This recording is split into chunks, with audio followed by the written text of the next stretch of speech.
আজকের রেসিপি হচ্ছে চিংড়ি মাছ মাখা। সেই জন্য আমি চিংড়ি মাছ নিয়ে নিয়েছি, একটু হলুদ আর নুন দিয়ে দিলাম। এটা খুব ভালো করে এখানে মেখে নেব। এরপরে আমি এর মধ্যে দেবো সর্ষে আর পোস্ত বাটা, বেশ খানিকটা সর্ষে পোস্ত বাটা। এটা খুব ভালো করে মেখে নেব। এটা হচ্ছে হাতে মাখা চিংড়ি মাছ। একটু লঙ্কা গুঁড়ো দিয়ে দিলাম, দিয়ে এর মধ্যে এবার আমি একটু সর্ষের তেল দিয়ে দেবো। সর্ষের তেলটাতে একটু বেশিই লাগবে। সর্ষের তেল দিয়ে আবার ভালো করে মেখে নিলাম। এরপরে আমি কড়াই বসিয়ে দিয়েছি, কড়াইয়ে সর্ষের তেল একটু দিয়ে দিলাম। এরপরে আমি মাছগুলো সব ঢেলে দিলাম, দিয়ে এটা একটু ভালো করে নাড়াচাড়া করে নেব। নাড়াচাড়া করে নিয়ে এর মধ্যে আমি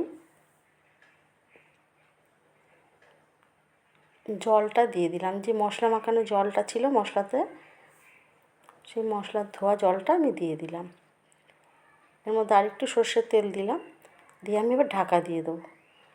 এটা হবে 15 থেকে 20 মিনিট। এটা একটু ঢাকা দিয়ে রাখলাম। তারপরে আমি দিয়ে দিলাম কাঁচা লঙ্কা চেরা, দিয়ে আবার একটু ঢাকা দিয়ে দিলাম।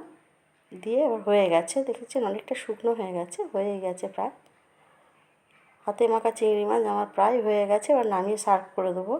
ভালো লাগলে লাইক করবেন, শেয়ার করবেন, কমেন্টসে জানাবেন আপনাদের ভালো লাগলো কি না, সাবস্ক্রাইব করবেন। হয়ে গেছে আমার হাতে মাখা চিংড়ি মাছ।